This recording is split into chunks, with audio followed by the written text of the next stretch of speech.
Recording है, देखिए क्या कह रहे हैं, मतलब किस लेवल पे तैयारी है कन्नौज में। कन्नौज तो वो रहा है ना, हमारी राजधानी, देश की राजधानी रही है कन्नौज।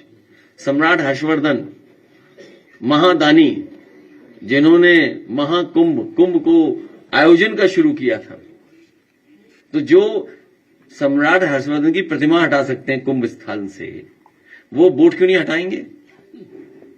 वो बोट हटाने में लगे हुए हैं और कन्नौज भी टारगेट में आ गया है।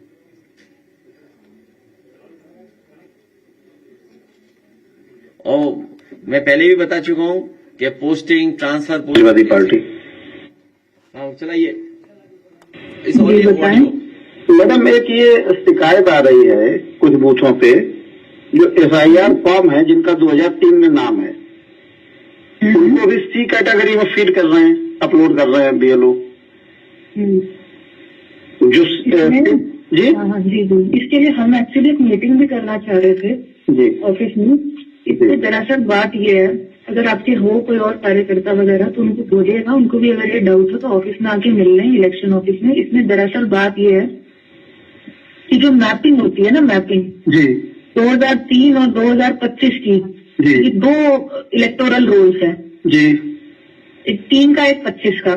जी अब चुनाव आयोग की तरफ से कुछ जिले ऐसे हैं, 18 जिले, जिनकी 2003 और 2025 की मतदाता सूची की मैपिंग ऐप के ऊपर, जो कि चुनाव आयोग ने बनाई है, उसमें नहीं हुई है। ठीक है।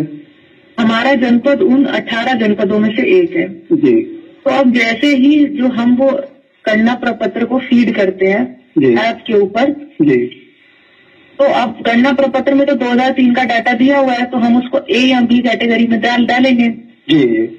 तो जैसे हम उसमें डालते हैं, वो बोलता है नो डाटा फाउंड। अच्छा। नो डाटा फाउंड डालता है तो उसका मतलब ये कि हम उसको भर ही नहीं सकते A और B में। जी। तो अब गणना प्रपत्र हमें डिजिटाइज भी सारे करने, क्योंकि चुनाव आयोग का आदेश है कि आपको 4 दिसंबर तक 100% डिजिटाइजेशन करना है। जी जी। तो इसका मतलब ये है कि हमें उसको किसी न किसी कैटेगरी में तो भरना पड़ेगा। तो हमने ये उससे चुनाव आयोग से पूछा कि इसको हम C कैटेगरी में भर के एक रजिस्टर में एंट्री कर लेते हैं। जी। और उस रजिस्टर में एंट्री करके हमारे पास ये रिकॉर्ड दर्ज हो जाएगा कि ये वो वाले मतदाता हैं जिनका नाम 2003 में है, पर इनकी मैपिंग नहीं होने के कारण इनको C कैटेगरी में दर्ज किया गया है, ताकि हमारे पास एक मैनुअल रिकॉर्ड रहेगा इस चीज का। तो अगर भविष्य में हम इसका नोटिस भी काटेंगे तो उसका नोटिस काटने की जरूरत नहीं पड़ेगी। हाँ, यही कंफ्यूजन था कि जब ड्राफ्ट रोल आ जाएगा उसके बाद जब आप नोटिस देंगे तो फिर इनको भी नोटिस जाएगा अगर C कैटेगरी। हाँ, तो इसलिए हम उनकी एंट्री रजिस्टर के अंदर कर रहे हैं। रजिस्टर के अंदर एंट्री करने का मतलब है कि हम उसको उसके अंदर फीड करके रखेंगे, तो फिर उनकी नोटिस नहीं जाएगी। हाँ, नोटिस नहीं जाएगी। अच्छा, उनकी नोटिस नहीं जाएगी क्योंकि हमने उसको रजिस्टर में एंट्री कर ली ना उनकी। तो ये एक ऐसा कुछ आप आल पार्टी मीटिंग बुला के जिले पे या कुछ ऐसा एक बार बता दें तो थोड़ा कंफ्यूजन दूर हो जाए। हमने तहसील में तो बोला था अपनी एक मीटिंग बुलाई ली जाए। जी इतना कर लीजिए, कराते हैं इस चीज को। और जी जी, ठीक है मैडम। ठीक है। तो एक तो इलेक्शन कमीशन पॉलिटिकल पार्टीज को SOP जारी कर दे कि कैसे क्या करना है। हालांकि नियम बनाए हैं, फॉर्म है, लेकिन फिर भी एक SOP जारी करें। और दूसरा, बीजेपी को पता है कि कब शादियां ज्यादा होती हैं, उसी समय ऐसा करा रहे हैं। इस समय वो है, सब बारातें शादियों में हैं। बताइए कितनी बारातें शादियां हैं, कार्ड हम देंगे, इतने कार्ड आते हैं हमें।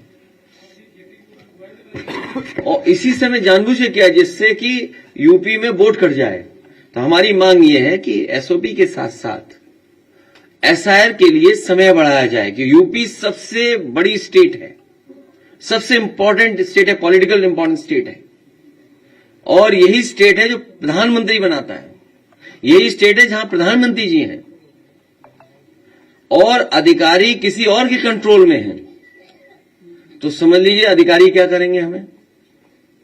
इसलिए हमारी मांग है कि SIR का समय उत्तर प्रदेश में और बढ़ाया जाए।